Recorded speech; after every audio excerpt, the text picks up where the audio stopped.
시작하겠습니다. 오늘 펜 필요하니까 펜 준비해 주시고요. 예, 하나님은 본질상 하나이시지만 세 위격으로 구별되십니다. 좀 긴데요. 그래도 좀 우리가 읽어볼 필요가 있는 본문이라서 다 같이 한 목소리로 읽어보도록 하겠습니다. 우리는 이 진리와 이 하나님 말씀에 따라 본질상 오직 한 하나님을 믿으며 그분은 단 하나의 본질이시고 그 본질 안에 세 위격이 있는데 비공유적 속성에 따라 정말로 진실로 영원히 구별되신 성부, 성자, 성령이십니다. 성부는 보이는 모든 것과 보이지 않는 모든 것의 원인과 근원과 시작이십니다. 성자는 말씀과 지혜와 하나님의 형상이십니다. 성령은 성부와 성자로부터 나오신 영원한 능력과 권능이십니다. 그럼에도 불구하고 하나님께서는 이 구별에 의해서 셋으로 나누어지지 않습니다. 왜냐하면 성경이 우리에게 성부, 성자, 성령이 각각 위격적 존재이며 각각의 속성에 의해서 구별되지만 이 세 위격이 오직 한 하나님이시라고 하는 그런 방식을 가르치기 때문입니다. 그러므로 성부는 성자가 아니시고 성자는 성부가 아니시고 이와 같이 성령은 성부와 성자가 아니심이 명백합니다. 그럼에도 불구하고 이렇게 구별된 위격은 나누어지거나 혼합되지 않습니다. 왜냐하면 성부께서는 우리의 살과 피를 취하지 않으셨고 성령께서도 그러하시고 다만 성자께서만 우리의 살과 피를 취하셨기 때문입니다. 성부께서는 성자 없이 계신 적이 없으시고 성령 없이도 계신 적이 없으십니다. 이는 하나이시고 동일하신 본질 안에서 이 세 위격이 영원히 동일하시기 때문입니다. 먼저 되시거나 나중 되신 분이 없으십니다. 왜냐하면 이 세 위격 모두 진리와 능력과 선하심과 긍휼하심에 있어서 하나이시기 때문입니다. 예, 이해되시는 분? 이해되세요? 무슨 말인지 이해가 되세요? 전 아직도 이해가 안 됩니다. 네. 일단 삼위일체라는 이 어떻게 보면 기독교 신앙이 다른 종교와 구별되는 주요한 이론이기도 하고 또 이 어쨌든 우리가 성부와 성자와 성령에 대한 어떤 명확한 구별을 두면서도 기독교는 어쨌든 유일신 사상이라고 하잖아요. 이런 어떤 우리의 신앙의 근원이기도 하지만 굉장히 어렵고 어려운 게 아니라 이해하지 못할 뿐만 아니라 사실은 이 부분을 설명하는 데서 굉장히 위험성이 따라요. 예, 뭐 그 부분에 대해서 이제 좀 이따 언급을 하겠지만 이제 여러분들도 이제 그런 부분에 대해서 좀 생각을 하시면서 오늘에 대한 내용을 좀 받아들여 주셨으면 좋을 것 같고요. 우리가 이제 1조부터 봤을 때 1조에서 이제 하나님에 대한 이야기를 하면서 결국은 우리가 하나님을 어떻게 해야 된다 그랬죠? 그분이 아버지이심에 대한 이해를 우리는 받아들여야 된다고 그랬어요. 오늘은 특히나 더 그 부분이 필요합니다. 받아들이지 않으면 이건 이제 받아들여지지 않으면 사실은 우리의 신앙이 이루어질 수가 없는 부분이에요. 이제 그런 이해를 가지시면서 일단 오늘 좀 이야기를 들어주시면 좋을 것 같고요. 이 삼위일체라는 것을 그러니까 삼위일체가 위험하다는 얘기가 아니라 삼위일체를 설명하는 건 굉장히 위험해요. 왜냐하면 인간의 이성과 인간이 갖고 있는 어떤 모든 걸 통틀어서도 이걸 설명할 수가 없어요. 네. 그러다 보니까 이 삼위일체를 설명함에 있어서 이 삼위일체에 대한 내용에 대해서 이야기를 함에 있어서 굉장히 위험하다라는 거예요. 그래서 이 위험성이 어떻게 양극단으로 나타나냐면 하나는 이단이 되고 하나는 양태론으로 빠집니다. 이제 어떻게 이단이 되냐면 이제 이 하나님에 대해서 삼위일체를 이야기를 하면서 우리 인간의 이성으로는 자 하나의 존재가 세 개의 존재로 나눠질 수 있어요? 본질상? 그런 게 있나요? 없죠. 세포들이 분열을 해도 그건 세포가 분열을 해서 다른 존재가 된 거예요. 그건 같은 존재라고 볼 수가 없어요. 그렇죠? 네. 자, 다른 존재가 하나로 합쳐질 수 있나요? 불가능하단 말이에요. 그러니까 인간의 이성으로 자꾸만 이걸 설명하려고 하다 보니까 어떤 일이 벌어지냐면 하나님을 하나로 두게 되면, 그러니까 이단들은 어떻게 빠지냐면 하나님을 세 개로 나누는 거예요. 그래서 이제 우리 이단들 이제 요즘 그러니까 뭐 이단에 대해서 이슈가 있었는데 뭐 하나님의 교회는 어때요? 하나님 아버지가 계시고 하나님 어머니가 계시고 하나님을 다 나눠버린단 말이에요. 네. 그럼 어떻게 되는 거예요? 하나님은 여러 하나님 되는 거죠. 그래서 이단들은 굉장히 많은 하나님들이 있어요. 자, 이단이 되지 않으면 어떻게 되느냐? 교회가 어떻게 되냐면 양태론에 빠지게 돼요. 이 양태론이 뭐냐면 하나님을 조건부로 설명하는 거예요. 하나님이 창조할 때는 하나님 아버지가 되고 그 하나님이 갑자기 성육신 하셔서 예수 그리스도가 되고 그 성육신 예수 그리스도님이 십자가 사건 이후에 성령으로 다시 오셨다. 이런 식으로 설명이 되는 거예요. 그러니까 한 하나님이신데 모양만 바뀌었다라는 거예요. 이런 식으로 양태론적인 접근이 된단 말이에요. 그러니까 이걸 우리가 자꾸만 인간적인 이성과 지성으로 이걸 이해하려고 하다 보니까 끊임없이 모순에 부딪히는 거예요. 그러다 보니까 이 이야기를 설명하는 것에서 굉장히 위험성이 있어요. 자, 그래서 왜 이 삼위일체를 설명함에 있어서 위험하냐? 바로 우리는 인간의 머리는 어떻게 구성이 되어 있냐면 인과론을 따져요. 결과가 있으면 뭐가 있어야 되는 거예요? 원인이 있어야 된단 말이에요. 그러니까 무언가 하나님이 일을 하셨으면 그 일에 대한 원인이 있어야 되는 거예요. 그러면 하나님이 세상을 창조하셨어? 그러면 하나님은 성부 안에서 세상을 창조하신 분이 있으셔야 되는 거예요. 근데 그분이 또 이 땅 가운데 인간의 몸을 입고 이 땅에 오셨네? 그럼 어떻게 되는 거예요? 그분에 대한 원인도 필요한 거예요. 그러니까 자꾸만 우리는 원인을 찾아가려고 하는데 하나님은 어떤 분이시라는 거예요? 원인이 없는 원인이시라는 거예요. 그러니까 이것도 말이 이해가 안 되시죠? 인간의 이성으로 그 원인을 찾아낼 수 없는 존재라는 말인 거예요. 그러니까 자꾸만 우리는 하나님으로부터 뭔가 원인을 찾으려고 하는데 이미 하나님이 그 원인이시기 때문에 그 원인이신 하나님에 대해서 우리는 그 어떠한 원인도 찾아낼 수가 없다라는 이야기입니다. 이걸 설명해야 되는 작업인 거예요. 삼위일체라는 게. 그래서 위험한 겁니다. 네, 머리가 아프시죠? 네. 자, 세 번째로 교회는 결코 이 삼위일체를 설명하려고 한 적이 없었다라는 거예요. 전통적인 교회, 우리 이제 개혁주의를 표방한 이 교회는 결코 한 번도 삼위일체에 대한 하나님을 설명하려고 한 적이 없어요. 왜요? 이건 설명되어지는 부분이 아니기 때문에. 이제 그 개혁주의 신학에서 이제 우리 개혁주의 신학에서 이제 배우는 교재 중에 하나인 이제 조직 신학이라는 교재를 유명한 교재를 만든 루이스 벌코프라는 사람이 이렇게 표현을 해요. 교회는 삼위일체 신비를 설명을 한 적이 없다. 다만 삼위일체에 대한 외부의 도전을 받을 때 이 위험을 없애고자 하는 차원에서 삼위일체라는 교리를 만들고자 했을 뿐이다. 삼위일체 교리라는 건 없어요. 엄밀히 말하면. 왜냐하면 이건 교리화시킬 수 없기 때문에. 교리는 뭐예요? 무언가 눈에 보여지고 그것이 받아들여지고 이해되어져야만 행할 수 있는 거잖아요. 삼위일체는 교리가 아니에요. 엄밀히 말하면. 이건 이해되어져야 되거나 행위로 구현되거나 되어지는 게 아니기 때문에. 이건 그냥 단순히 뭐예요? 받아들여져야 되는 부분이라는 거예요. 그래서 이 삼위일체에 대한 내용을 이야기하거나 언급할 때 위험하다라는 거예요. 쉽게 이야기할 수도 없고 이거를 쉽게 설명할 수도 없기 때문에. 그래서 이제 우리가 다음 주에도 이 삼위일체의 하나님에 대해서 우리가 이야기를 할 때 어떻게 말씀을 드릴 거냐면 반증에 대한 내용을 말씀을 드릴 거예요. 아까 말씀드렸죠? 삼위일체가 이단과 양태론으로 빠질 수밖에 없다라고. 그 부분에 대해서 왜 그렇게 빠질 수밖에 없으며 그 부분이 어떤 위험이 있는지를 우리가 배움으로써 삼위일체가 그래도 어렴풋하게나마 어떤 의미를 갖고 있는지를 우리는 이해를 할 거예요. 저건 다음 주에 다루기로 하고요.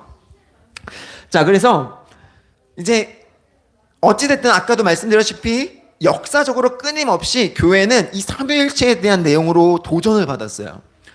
그래서 이제 그분에 대해서 이제 짤막하게만 설명드리면, 자, 니케아 회의, 뭐 니케아 공의회라고 이야기되어지는 굉장히 기독교 역사에 중요한 공의회가 하나가 있는데, 이 니케아 공의회가 왜 중요하냐면, 아리우스라고 하는 어떤 사람이 이제 성부와 성자를 이야기를 하면서, 성부는 성자의 하위 개념, 혹은 성부는 성자의 신하라는 표현을 했어요. 그러니까 급을 나눠버린 거예요.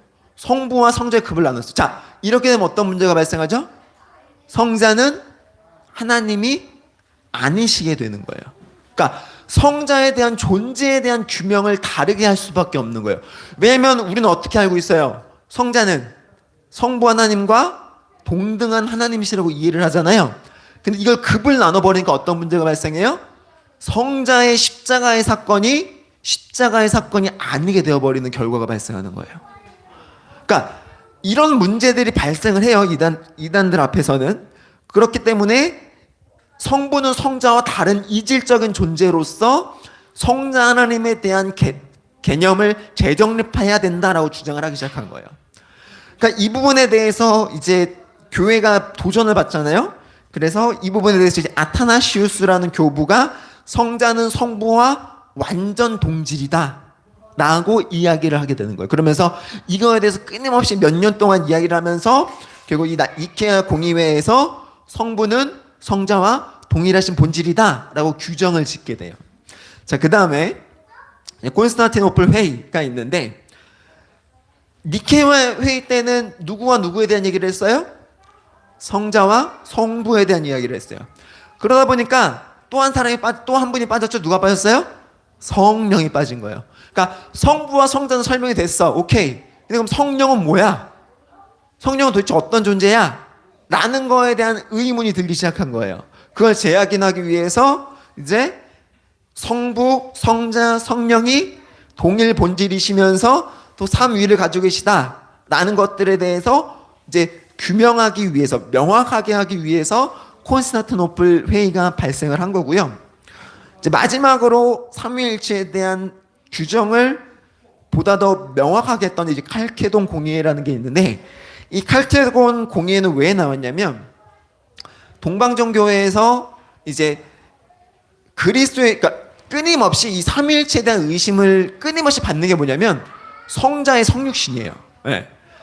이 성자의 성육신에 대해서 끊임없이 의문을 받는데, 그러니까 여기서 양태론이 나와요. 그러니까 이 동방정교회가 끊임없이 예수 그리스도께서 성육신이 게 맞아? 라고 의심을 하기 시작한 거예요. 그러다 보니까 그리스도께서 성육신하지 않으시게 되시면 어떻게 되는 거예요? 우리의 죄의 문제는 해결이 안 되잖아요. 근데 동방정교회는 끊임없이 이 부분에 대해서 걸고 넘어지면서 이 성육신이라는 건 어떤 신화적인 이야기이거나 아니면 그냥 영적인 차원에서 사도들이 이것들을 이제 신화적인 것들로 급상시키기 위해서 이루어지지 않은 일들이 이루어졌다라고 이렇게 사도들에 의해서 내려준 전승이다라고 자꾸 이야기를 하는 거예요. 그럼 어떤 문제가 생겨? 아까 말씀드렸다시피 우리의 구원은 십자가로 이루어지지 않게 되는 거예요. 그럼 뭘 할 수밖에 없는 거예요? 무언가 다른 어떤 도구들이 필요하겠죠? 뭐 행위가 필요하다거나 뭐 또 다른 어떤 뭐 영감이 필요하다거나, 자꾸만 이런 쪽으로 동방정교가 흘러가다 보니까 이 부분에 대한 도전을 막기 위해서, 이걸 정리하기 위해서 이제 칼케돈 공의가 나왔고, 니케아 공의로부터 시작해서 무려 126년 만에 이 삼위일체가 공식적으로 교회에 정립이 되고 이것들을 가지고 이제 이야기가 되어졌다라는 거예요. 자, 그러면 삼위일체가 뭐냐라는 걸 그래도 어렴풋하게나마 우리가 이해를 해야 되잖아요. 그래서 이건 완벽하진 않습니다. 이건 뭐 완벽하지 않은 수준이 아니라 세 발의 피도 안 되는 수준인데, 그냥 아주 간략하게나마 이걸 도식화시켜 보도록 할 거예요. 자, 뒷면을 활용하셔서 요걸 한번 이제 같이 적어봐 주시면 좋을 것 같은데, 자, 우리는 이제 하나님이라고 이해를 해요. 하나님이라는 한 분이 계시다라고 이해를 하는데, 이분이 삼위로 나뉜다라는 걸 어떻게 설명을 할 거냐. 이제 이건 다음 주부터 구체적인 이야기 말씀을 드릴 거고, 자, 그래서 이 하나님이 자, 하나님이 계신데 이 하나님을 성부 하나님, 성자 하나님, 성령 하나님으로 나눌 거예요. 자, 이미 이해가 안 돼요. 하나님은 한 분이신데 왜 성부, 성자, 성령으로 나눠야 되느냐? 이해하지 마세요. 이해하라고 말씀드리는 내용이 아니에요. 자, 이걸 어떻게 설명을 먼저 하느냐? 자, 일단은 성부는 하나님이다. 성자는 하나님이다. 성령은 하나님이다예요.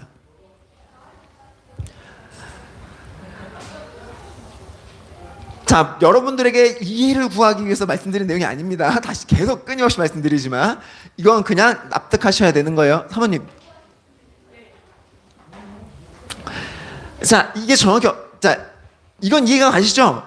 성부 하나님, 성자 하나님, 성령 하나님. 네, 요건 우리가 좀 이해를 하니까 이제 받아들일 수가 있는데, 자, 근데 셋이래요. 자, 성부, 성자, 성령이 한 분이시라는 건 어떻게든 뭐 우리가 이렇게 성경에서는 그렇게 이야기하는 게 납득이 가는데, 성부, 성자, 성령이 세 분이시다 라고 하는 건 우리가 어떻게 이해를 해야 될까? 어떻게 받아들여야 되느냐? 자, 성부는 성자가 아니다. 성부는 성령이 아니다. 그리고 마지막으로 성자는 성령이 아니다라고 표현을 하는 거예요. 자, 우린 여기서부터 이제 혼란이 오기 시작합니다. 분명 성부는 하나님이고 성자가 하나님이고 성령이 하나님이면 분명히 하나여야 될 것 같은데, 한 존재여야 될 것 같은데, 근데 갑자기 성부는 성자가 아니고 성부는 성령이 아니고 성자는 성령이 아니라는 거예요.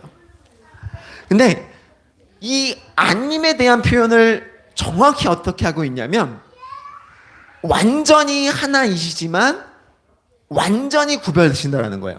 그러니까 자, 이걸 조금 어려운 말로 하면, 성부는 성자에게 완전히 침투하지만 성자는 성자와 완전히 분할되어 있다, 분리되어 있다고 표현을 해요. 그러니까 성부는 성자 안에 완전히 침투해서 성자님이 뭘 원하시는지 알고 어떤 생각을 가지고 있는지 알고 뭘 하실지를 알아요. 근데 그와 더불어 그분이 하시는 거는 구별되어 있어요. 네, 이게 무슨 헛소리인가 싶죠? 마찬가지예요. 성부는 성령님께서 성부를 보내셨고 성령님이 하실 일들을 계획하셨고 작정하시고 그분이 하실 일들을 모든 걸 알고 그분과 같이 일하셨지만 성부는 성령님이 아니라는 거예요. 성령님 어때요? 하나님께서 세상을 천지를 창조하시기 이전부터 이미 태초부터 하나님과 함께 계셨고 그 하나님이 하시는 모든 일을 알고 있으시며 그 하나님의 성품과 성령과 모든 것을 알고 있으시지만 성령은 영으로 존재하시고 성부 하나님과 다른 존재라는 거예요. 성자와 성령은 어때요? 예수님께서 십자가에 달려 돌아가시는 그 모든 순간을 다 지켜보시고 예수님의 성육신으로부터 시작해서 십자가의 그 모든 순간까지 성령 하나님께서 관여하지 않으신 적이 없으시고, 또 하나 예수님을 통하여서 예수님이 승천하시고 나서 이 땅 가운데 성령을 보내신다라고 하시는 그 모든 것들에 관여되어 있으시지만, 하지만 성자는 성령이 아니다 라는 거예요. 이해하기 힘드시죠? 네. 이해를 끊임없이 말씀드리지만 이해를 구하고자 하는 말씀이 아닙니다. 하나님은 한 분이시자 세 분이시라는 이 사실은 굉장히 뭐라 그럴까요? 이 세상에 그 어떤 것과도 비교할 수 없는 놀라운 경륜이라는 거예요. 우리의 머리로 이해되어질 수도 없고 우리가 받아들이기도 사실은 너무나 힘들고 우리의 어떤 이성으로 납득시키고자 할 수 없는 부분이지만, 하지만 이 세 분이 세 분이시고 이 세 분이 한 분이심으로 말미암아 어떤 일이 벌어진 거예요? 여러분이 지금 이 자리에서 예배할 수 있게 되는 놀라운 일이 벌어졌다는 거예요. 이게 중요한 거예요. 왜요? 성부가 이 땅을 창조하지 않으셨으면 우리 이 땅에 있을 수가 없었을 테고, 우리의 타락으로 말미암아 성자 예수님께서 이 땅에 오지 않으셨고 성자님께서 십자가를 지지 않으셨다면 우리는 구원받을 수 없었을 테고, 그 모든 일들을 성령으로 말미암아 섭리하시고 작정하시고 구현하지 않으셨다면 우리는 지금 이 자리에서 이렇게 이 말씀을 듣고 우리가 이 공부를 하고 우리가 함께 이 아름다운 교제를 이뤄가는 일들을 하지를 못했을 거기 때문이라는 거예요. 그러니까 우리가 이 삼위일체에 대해서 이제 아주 오해를 하기 쉬운 게 뭐냐면 자꾸만 하나님 그러니까 여러분의 빗대서 설명하려고 하는 거예요. 집에서는 아버지고 직장에서는 직장인이고 친구는 친구, 이건 아니라는 거예요. 네. 그러니까 이건 결코 쉬운 문제도 아니고 결코 설명되어줄 문제도 아니고 이걸 뭐 여러분들이 받아들이지 못한다 그래서 여러분들에게 납득시켜야 되는 문제도 아니라는 거예요. 이게 없으면 우리는 믿음이 이루어지지 않아요. 이 부분을 우리가 우리 마음속에 우리의 저 깊은 우리의 심령의 깊은 곳에 박아두지 않으면 이것들이 우리 안에 있지 않으면 우리는 예수님을 예수 그리스도라고 하나님을 나의 하나님이시라고 창조주이시라고 성령님이 우리의 삶을 이끌어가신 그 주관자시라고 우리는 고백할 수조차 없는 거예요. 이 깊은 함의와 동의 없이는 내 입술로 아무리 그걸 100번 고백해봐야 그건 믿음이 되지 않는다고요. 가장 믿음의 기초이면서 가장 믿음의 밑바탕이고 근원이고 전제해야 되는 게 이 부분이라는 거예요. 그 부분에 대해서 여러분들이 아주 조금이나마 제가 좋아하는 표현 중에 하나가 있는데 이 원을 이렇게 그려보면 우리 안에 이렇게 지식을 우리 원으로 이렇게 그려보면 우리 지식은 이렇게 맞닿아지는 부분들 외에는 모르는 거예요. 그렇죠? 요만한 지식이 있으면 우리는 요만큼의 안쪽에 있는 걸 알려주지만 요만큼 맞닿아있는 외부의 지식을 몰라요. 그러니까 모르는 것도 사실은 많지 않은 거예요. 그렇죠? 왜냐면 원이 요만큼이. 근데 원이 이만해지면 어때요? 내가 모르는 것들을 맞닿아지는 부분이 더 많아지죠. 네. 점점 더 모르는 게 많아져요. 알면 알수록 우리는 몰라지는 게 더 많아진다고요. 우리가 우리 머릿속에 지식을 쌓으면 쌓을수록 겸손해질 수밖에 없는 이유가 거기 있는 거예요. 내 지식은 이만큼이지만 내가 모르는 건 무한대예요. 그럼 내가 알고 있는 지식이 넓어지면 넓어지는 만큼 어떻게 되는 거예요? 내가 모르는 것들에 대해서 내가 모르는 게 더 많구나라는 걸 이해하게 되어진다고요. 우리가 하나님을 알면 알수록 어떻게 되냐면 그렇게 되는 거예요. 내가 하나님을 안다라고 고백하지만 하나님을 아는 그 지식이 있는 순간 내가 그 하나님을 아는 지식이 있는 순간부터 나는 하나님을 모르게 되는 거예요. 왜요? 하나님은 무한하시고 무궁하시고 우리가 도저히 알 수 없는 존재이시기 때문에 여러분들이 이 알아가는 즐거움이 거기 있는 거예요. 내가 모르는 게 더 많구나라는 걸 깨닫는 거. 여기 이 이야기가 거기에 해당돼요. 내가 알지는 못하지만 내가 비록 이걸 다 알 수는 없지만 알아가는 즐거움이 있는 거예요. 내가 알아가면서 내가 이만큼 알았는데 이만큼을 더 모르는 거를 깨닫게 되는 거죠. 그런 지적인 즐거움도 여러분들이 함께 누리시게 되면서도 또한 엄청나게 답답하실 거예요. 그래서 여러분들이 요거는 이제 다음 주에 좀 더 구체적으로 설명을 드릴 거고요. 요거 그냥 보시면 좋을 것 같고.